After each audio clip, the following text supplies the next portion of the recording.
Hujan mengguyur markas besar TNI di Cilangkap malam itu. Petir mengoyak langit seperti firasat akan pecahnya badai yang lebih besar. Di sebuah ruang rapat bawah tanah, lampu redup menyinari wajah-wajah tegang para perwira tinggi. Letkol Rama, komandan pasukan elit Kopassus Grup 3, berdiri tegak di tengah ruangan, diam, dan menunggu perintah.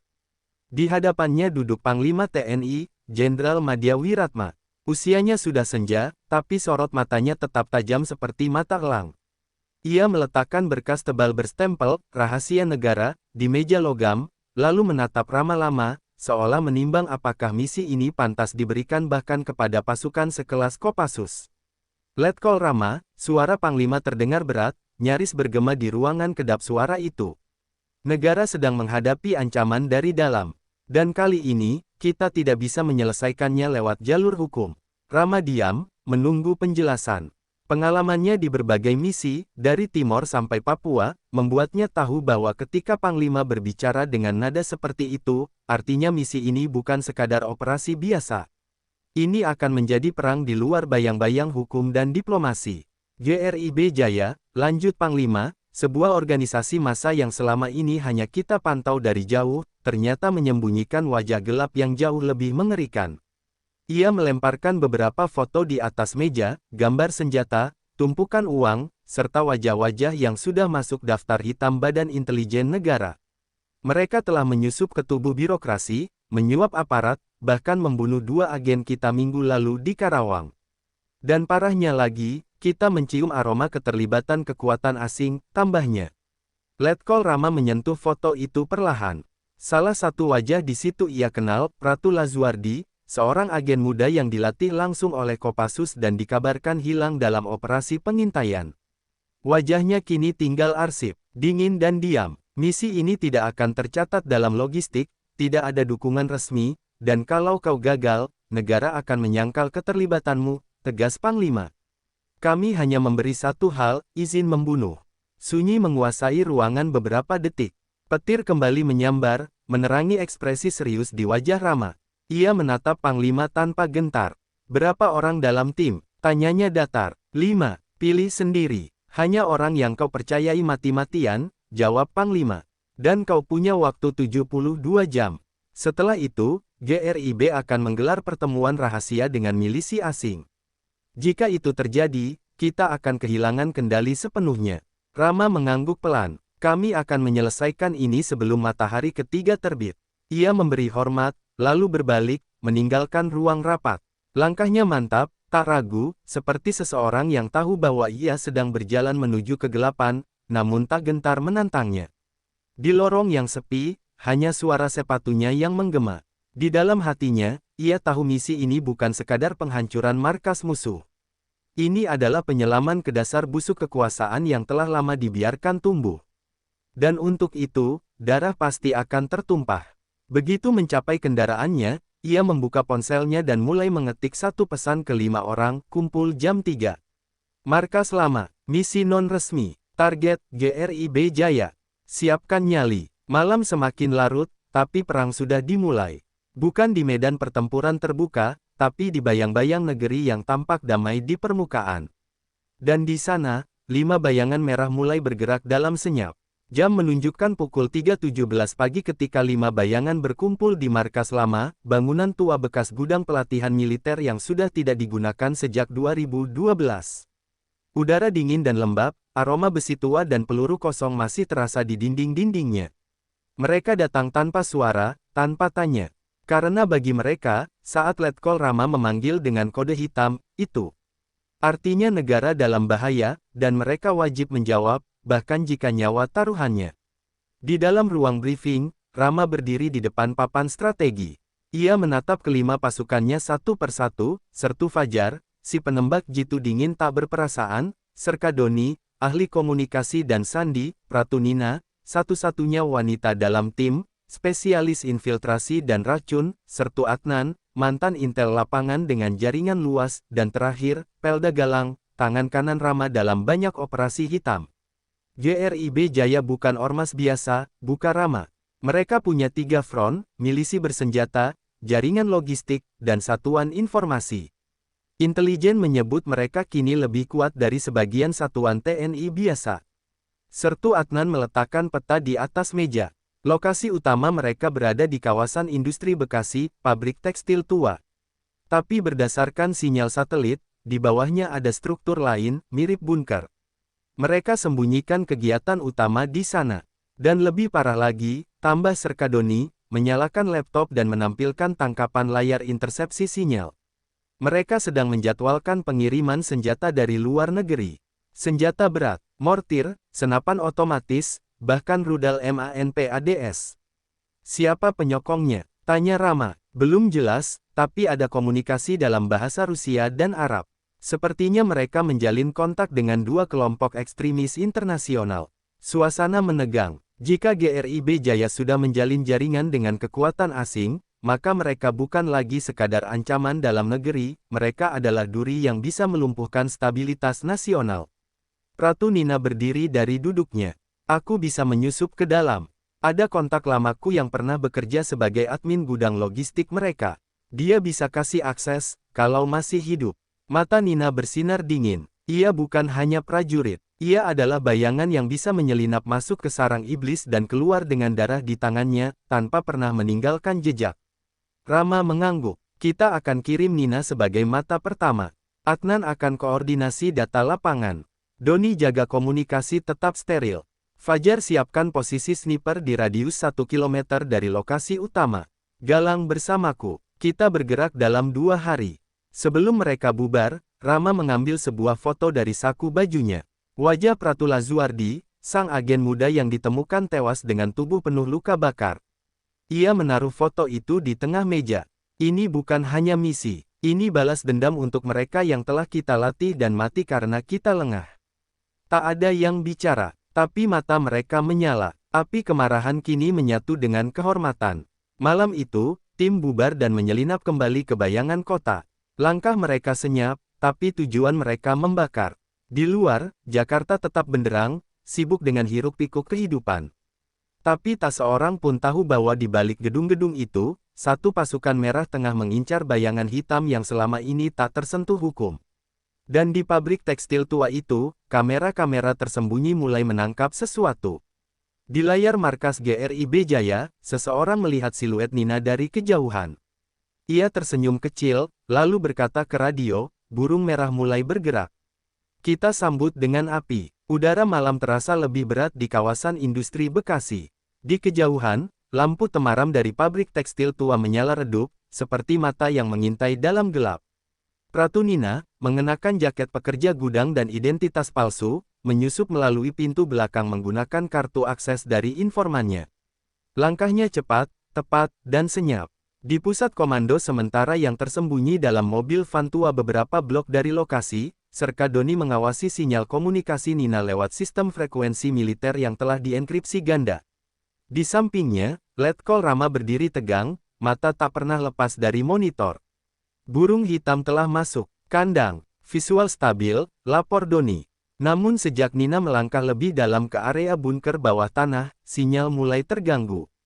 Suara Nina terdengar terputus-putus. Di dalam, ada, bukan cuma, senjata, tahanan, lalu hening.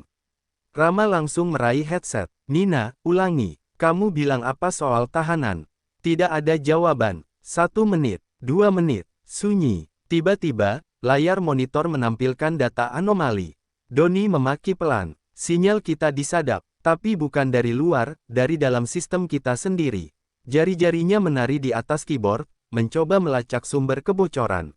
Dan di saat bersamaan, terdengar suara ledakan kecil di luar mobil van. Asap masuk melalui celah pintu. Galang dan Adnan segera keluar dengan senjata terangkat. Tapi jalanan kosong. Hanya sepotong kertas yang tertiup angin dan menempel di kaca depan, kami tahu kalian ada di sini. Silakan lanjut, tapi harga nyawa sudah ditentukan. Mata Rama menyipit. Kita dibocorkan. Ada yang memberi informasi ke GRIB. Ia menatap semua anak buahnya satu persatu, matanya menajam seperti pisau. Dan pengkhianat itu bukan dari luar. Diam, tak ada yang bicara, tapi ketegangan memuncak. Doni mencoba memulihkan sistem. Sumber bocor berasal dari jaringan internal kita. Kode akses level alpha. Hanya 3 orang yang punya itu, Panglima, Rama, dan seseorang dari tim kita. Kecurigaan mengendap seperti racun. Galang terlihat gelisah, Adnan sibuk pura-pura mengecek senjatanya, Fajar tetap diam dengan wajah keras seperti batu. Tapi Rama tahu, dalam misi seperti ini, kepercayaan bisa membunuh lebih cepat daripada peluru. Temukan siapa, diam-diam, jangan tunjukkan kecurigaan. Dan satu lagi, ujar Rama dengan suara serendah desis ular, jika ternyata benar ada pengkhianat, aku yang akan menghabisinya sendiri. Malam itu, mereka tak tidur. Sambil menunggu kabar dari Nina yang sinyalnya terputus, mereka sibuk memperbaiki sistem komunikasi sambil diam-diam mengamati satu sama lain. Di tengah sunyi itu, rasa saling curiga menjadi senjata yang jauh lebih menakutkan dari senjata api. Dan di dalam bunker, Nina membuka matanya. Kepalanya berdarah, tangannya diikat di belakang kursi baja. Di sekelilingnya, suara tawa terdengar menggema. Seorang pria mendekat, wajahnya setengah diselimuti topeng hitam. Kau pikir kami tak tahu? Satu dari kalian bekerja untuk kami sejak awal. Kau akan lihat sendiri, Nina, kepercayaan adalah kemewahan yang tidak pantas dimiliki pasukan kalian. Pagi buta datang tanpa suara. Kabut tipis menyelimuti kawasan industri, seolah menyamarkan dosa-dosa yang bersembunyi di dalamnya. Letkol Rama berdiri di atap gedung kosong, menatap bangunan tua pabrik tekstil yang menjelma menjadi sarang iblis. Di dalamnya, Ratu Nina entah masih hidup atau sudah menjadi mayat dingin. Tapi satu hal pasti, waktunya hampir habis. Dari jarak 1 kilometer, Sertu Fajar sudah mengambil posisi. Skope senapannya mengarah langsung ke pintu samping bunker, satu-satunya jalur aman yang bisa digunakan untuk masuk dan keluar. Gerakan di sektor 3, 2 orang bersenjata laras panjang. Mereka patroli berputar tiap 12 menit, lapor Fajar lewat radio. Di dalam van yang dipindahkan ke tempat lebih tersembunyi, Doni dan Adnan melanjutkan upaya pelacakan sinyal Nina. Mereka berhasil menangkap potongan transmisi terakhir, bukan cuma senjata, tahanan, orang dalam, lalu data mati total. Dia masih hidup, desis Doni. Dan dia mencoba memberi kita pesan. Ada lebih dari senjata, mungkin sandera, mungkin tawanan penting. Kalau benar, markas itu bukan cuma pusat distribusi. Itu penjara rahasia, kata Adnan pelan, matanya menerawang. GRIB Jaya mungkin menyimpan sesuatu, atau seseorang, yang bisa mengubah arah perang ini. Rama tak punya waktu. Ia membagi tim menjadi 2. Galang dan Adnan masuk, lewat jalur selokan belakang, yang dulu digunakan sebagai jalur pembuangan limbah. Sementara Rama dan Doni masuk lewat atap pabrik, menuruni sisi belakang yang buta kamera. Fajar tetap sebagai mata jarak jauh. Jika semuanya gagal, ia adalah eksekutor terakhir. Mereka bergerak seperti bayangan. Dinding beton, pintu baja, dan lorong-lorong tua menjadi saksi bisu pergerakan hening pasukan pembunuh merah. Setiap langkah mereka membawa kematian, bukan untuk kebanggaan, tapi untuk membayar harga pengkhianatan.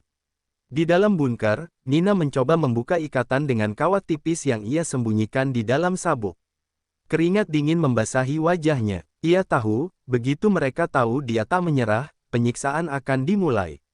Tapi ia harus hidup untuk membawa pesan, ada pengkhianat, dan GRIB menyimpan sesuatu yang jauh lebih besar dari senjata.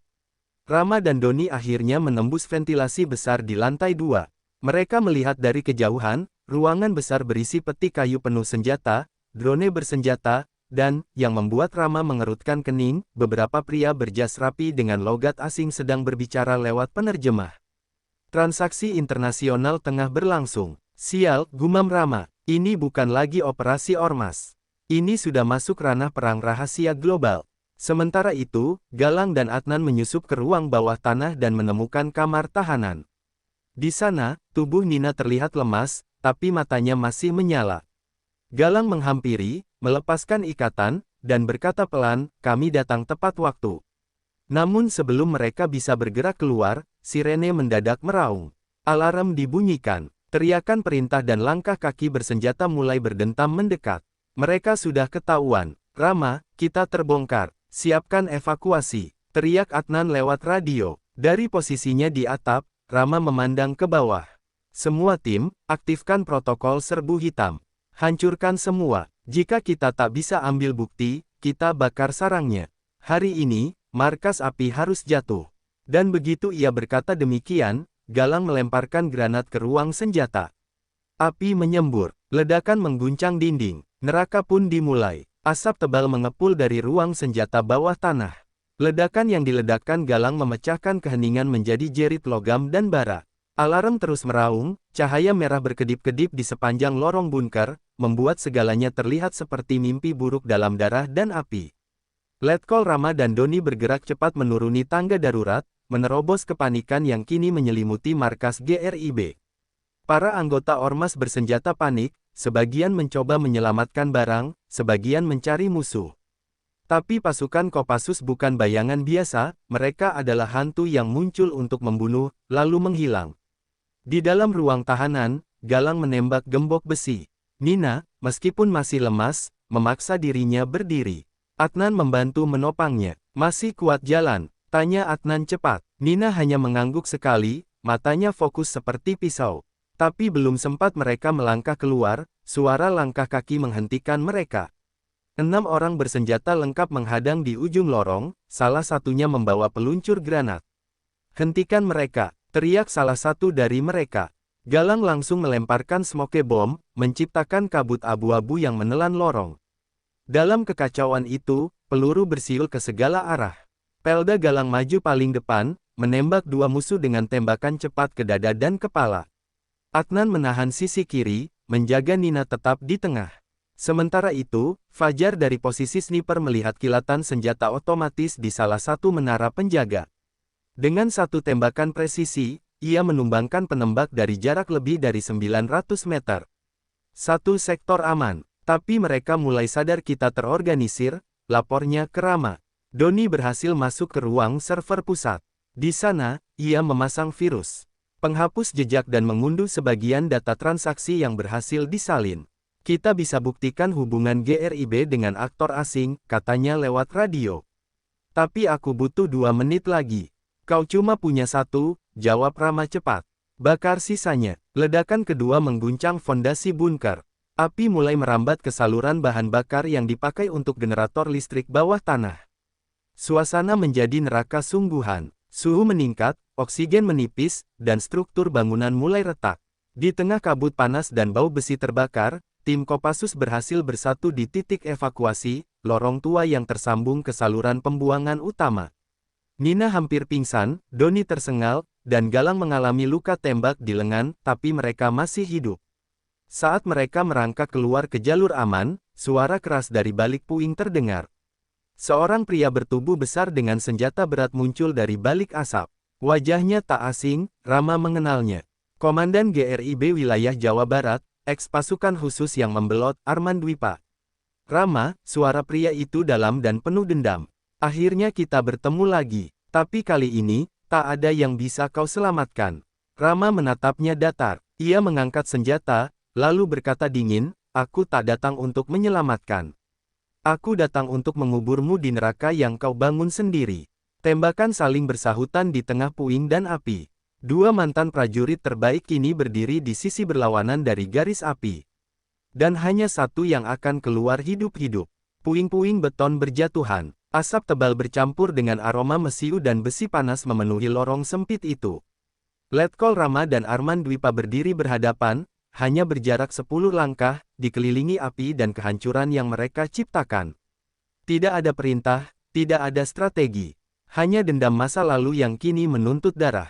Arman, dengan tubuh tinggi dan dada lapang, masih menyisakan postur kebanggaan khas prajurit. Tapi matanya kini kosong, berisi amarah dan kesedihan yang membatu. Kau ingat desa Kiranji? Suaranya serak. Tempat kau tinggalkan kami semua demi menyelamatkan misi negara. Rama tak bergeming. Nafasnya berat, tapi tatapannya tajam. Aku ingat. Aku juga ingat kau membakar desa itu setelah membelot. Itu bukan dendam. Itu pengkhianatan. Tangan Arman mengepal. Kau menyebutnya pengkhianatan, tapi aku menyebutnya balas dendam. Kiranji adalah bukti bahwa negara tak pernah benar-benar peduli. Dan aku, hanya mengikuti cara mereka bermain. Tanpa aba-aba, Arman mengangkat senjatanya, senapan tempur berat dengan peluncur granat. Tapi Rama lebih cepat. Ia melompat ke samping, menghindari ledakan yang menghancurkan dinding di belakangnya.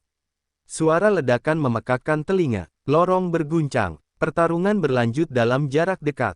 Senjata dilempar, kini pisau di tangan mereka. Dua sosok bayangan bergerak cepat di antara puing dan nyala api. Pisau Rama menusuk bahu Arman, tapi ia dibalas dengan hantaman keras ke rahang. Darah menyembur, tapi keduanya tetap berdiri. Di jalur evakuasi, Galang hendak kembali membantu, tapi Nina menahannya. Jangan, itu urusan mereka, bukan urusan kita. Matanya berkaca, bukan karena luka, tapi karena ia tahu, ini bukan pertempuran antara Kopassus dan GRIB, ini duel jiwa dua saudara yang dikhianati waktu. Rama tersungkur, tubuhnya menghantam tumpukan kayu terbakar. Tapi ia bangkit, meludah darah, dan melangkah maju. Kau pernah bersumpah bersamaku. Kita berdiri di bawah merah putih yang sama. Kau bukan monster, Arman. Tawa Arman berat, getir. Bukan, aku bukan monster, tapi negara kalian yang menciptakan aku. Ia melompat, pisau mengarah ke dada Rama. Rama menghindar di detik terakhir, membalikkan serangan dan menancapkan pisaunya ke perut Arman. Tangan Arman gemetar, napasnya tercekat. Pisau itu menusuk dalam, bukan hanya daging, tapi juga sejarah yang tak pernah usai. Arman terjatuh perlahan, duduk bersandar di dinding yang terbakar. Matanya menatap langit-langit yang retak, seolah mencari sesuatu yang pernah hilang. Aku cuma ingin tahu rasanya dipercaya lagi. Rama menatapnya, diam. Lalu ia berlutut, menggenggam tangan musuh lamanya. Kalau aku bisa memutar waktu, aku akan menyelamatkan kita berdua. Tapi waktu hanya tahu satu jalan, dan jalanmu berhenti di sini. Api menyala semakin tinggi. Galang dan Doni muncul di ujung lorong. Kita harus pergi sekarang, teriak Galang. Rama mengangguk, berdiri, dan menatap tubuh Arman yang kini tak bergerak. Dendam lama akhirnya padam, bukan dengan peluru, tapi dengan luka yang tak bisa disembuhkan oleh waktu. Mereka melarikan diri dari lorong terakhir sebelum ledakan besar mengguncang seluruh bunker. Markas GRIB Jaya runtuh ke dalam tanah, menelan semua rahasia, pengkhianatan, dan darah lama yang menghitam oleh sejarah. 3 hari telah berlalu sejak bunker GRIB Jaya runtuh bersama tubuh Arman Dwipa dan semua kebusukan yang dikandungnya. Di langit Jakarta yang kelabu, sinar matahari enggan menembus awan. Seolah langit pun tahu bahwa kebenaran yang akan terbuka tak akan memancarkan cahaya, melainkan luka. Di sebuah ruang briefing rahasia di Cijantung, Letkol Rama berdiri di hadapan petinggi TNI dan BIN. Mata mereka tajam, wajah dingin, tapi tangan-tangan mereka bermain di bawah meja, menyembunyikan keresahan yang lebih tua dari sistem itu sendiri. Kami temukan data transaksi dengan perusahaan fiktif di Singapura, aliran dana masuk ke akun atas nama politisi aktif. Ada juga catatan pelatihan paramiliter ilegal yang didanai oleh pejabat sipil dalam negeri, kata Doni, membuka proyektor. Gambar wajah-wajah familiar muncul di layar. Beberapa langsung menunduk, beberapa lain pura-pura batuk. Ini artinya, GRIB Jaya bukan hanya ormas kriminal, lanjut Rama. Mereka adalah pion dalam permainan kekuasaan yang lebih besar dan lebih busuk. Jenderal Prakoso, yang selama ini bersikap netral, berdiri perlahan. Apa maksudmu, Rama? Kau menuduh sistem ini korup dari dalam. Nadanya tajam, tapi matanya menyimpan ketakutan. Rama menatap lurus ke depan. Saya tidak menuduh, Jenderal. Saya membuktikan. Ia meletakkan sebuah flash disk ke meja kaca. Dan saya tahu, ini bisa mengakhiri karir saya. Tapi saya tak akan biarkan Arman mati sia-sia. Keheningan menggantung. Tak ada yang bergerak. Lalu, seseorang dari sudut ruangan berdiri, Letjen Purn Hanafiah, mantan kepala intelijen. Aku sudah bilang sejak dulu, monster tumbuh bukan karena kelaparan, tapi karena kita memberi makan mereka. Hanafiah mengambil alih. Ia memerintahkan pembentukan Satuan Khusus Investigasi Internal, Operasi Bersandi, Pembersihan Senyap. Tanpa sorotan media, tanpa politik, hanya prajurit-prajurit yang tahu bahwa kehormatan bukan sesuatu yang diwariskan, tapi diperjuangkan. Sementara itu, Nina menjalani perawatan intensif. Luka fisiknya sembuh, tapi jiwanya tetap terguncang. Ia menyaksikan terlalu banyak pengkhianatan, dan terlalu banyak kebenaran yang dipaksa diam. Galang menemaninya di rumah sakit militer, tangan mereka sesekali bersentuhan tanpa kata. Kalau aku mati waktu itu, kata Nina pelan, apa semua ini tetap akan terbongkar. Galang menggeleng, kau bagian penting dari semuanya. Kita semua, bahkan Rama, butuh seseorang yang bisa bicara meski semua lainnya diam. Di tempat lain, satu persatu nama dalam daftar hitam GRIB mulai hilang. Ada yang bunuh diri, ada yang menghilang dalam perjalanan dinas. Tapi Rama tahu, ini bukan keadilan, ini adalah pembersihan, metode tua yang tetap hidup di republik ini. Saat Rama berdiri di depan makam Arman, hujan turun perlahan. Tak ada nisan, hanya batu tanpa nama. Ia menyalakan sebatang dupa kecil, lalu bergumam, "Kau salah, Arman. Tapi kita semua bersalah membiarkan ini terlalu lama." Ia menatap langit. Perang belum usai. Yang ia hancurkan baru satu markas. Tapi markas sejati dari kebusukan itu, tersembunyi di balik senyum dan jas berdasi di gedung DPR, kantor kementerian, dan bahkan seragam mereka sendiri. Dan untuk pertama kalinya, Letkol Rama sadar, musuh terbesar mereka bukan GRIB, bukan senjata ilegal, bukan pengkhianat. Tapi rasa nyaman membiarkan kejahatan menjadi biasa. Malam itu, angin dingin bertiup di atas halaman markas besar TNI. Letkol Rama berjalan perlahan melewati lorong-lorong panjang yang dulu ia kenal sebagai tempat kehormatan. Tapi kini, setiap dinding tampak seolah berbisik, mengingatkan bahwa tak semua yang mengenakan baret merah adalah saudara. 2 hari lalu, seorang perwira dari intelijen, Mayor Rudika, ditemukan tewas di kamar dinasnya. Luka tembak di pelipis kiri, pistol di tangan kanan. Tapi Rama tahu, Rudika kidal. Dan yang lebih mencurigakan, semua dokumen kasus GRIB yang Rudika tangani, menghilang. Rama memanggil Doni dan Adnan ke posko rahasia mereka di pinggiran Cijantung. "Kita diserang dari dalam," katanya lirih. "Pembersihan senyap belum menyentuh semua. Ada perwira tinggi yang bermain dua muka, dan mereka tahu kita mengendus mereka."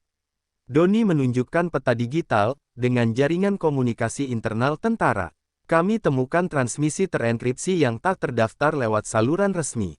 Sumbernya berasal dari Pusintel." Ia menatap Rama. "Markas sendiri." Rama diam sejenak. Ia tahu artinya. Mereka bukan cuma tahu langkah kita. Mereka mengatur permainan sejak awal. GRIB hanyalah alat. Dan sekarang, mereka menghapus jejak, termasuk kita. Sertu Fajar melapor dari luar, 2 mobil hitam tanpa plat berputar di sekitar posko sejak tadi pagi. Wajah Rama mengeras. "Kita tak lagi memburu musuh. Kita diburu." Ia lalu menatap semua anak buahnya. "Mulai sekarang, tak ada tempat aman. Tapi selama kita punya data ini," ia menunjukkan hard disk terenkripsi, "kita masih bisa memukul balik." Di tengah kekacauan, Nina muncul, masih mengenakan seragam rumah sakit.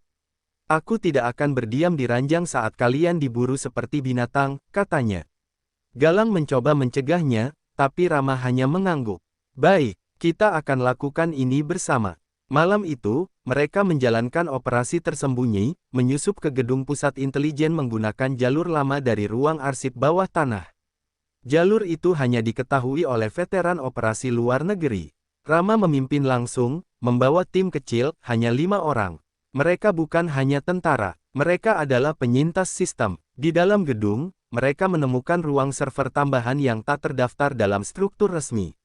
Di sanalah semua komunikasi rahasia dari markas ke GRIB dan pihak asing dikendalikan. Dan, yang mengejutkan, dalam log data terakhir, ada nama panggilan, Jenderal Bayangan. "Siapapun dia bukan sekadar penyusup," kata Nina pelan. "Dia dalangnya." Sebelum mereka sempat menyalin data penuh, suara langkah kaki mendekat. Lampu mati. Alarm senyap berbunyi. Mereka terjebak. Tiba-tiba, layar monitor menyala sendiri. Wajah seorang pria tua dengan seragam lengkap muncul. "Rama," katanya lirih. "Akhirnya kau sampai juga. Tapi kau tidak akan keluar dari sini hidup-hidup. Aku sudah biarkan kau terlalu jauh." Jantung Rama berdegup kencang. Ia mengenali suara itu. Letjen Purn. Hanafiah, pria yang mendukung pembersihan senyap. "Kau, dalangnya." Hanafiah tersenyum dingin dari balik layar. "Negara tidak butuh pahlawan. Negara butuh pengendali. Kau, Rama, hanya prajurit yang tak tahu tempat.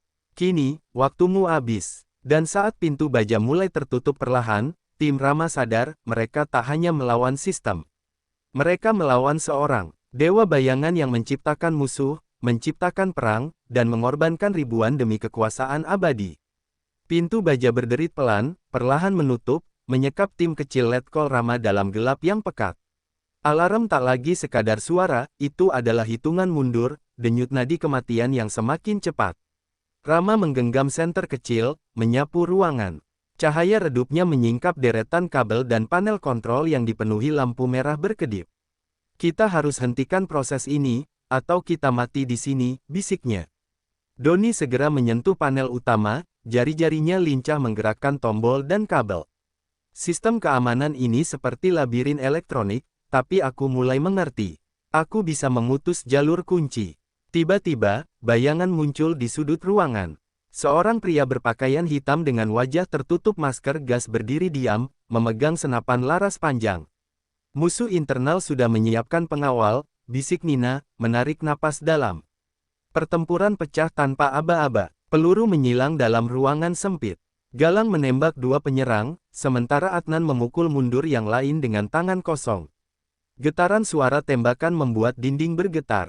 Rama menatap layar utama yang menunjukkan hitungan mundur aktivasi ledakan bahan peledak di bawah gedung. 2 menit tersisa. Doni, kamu harus hentikan ini. Aku dan yang lain akan jaga pintu. Doni mengangguk, tangannya bekerja lebih cepat.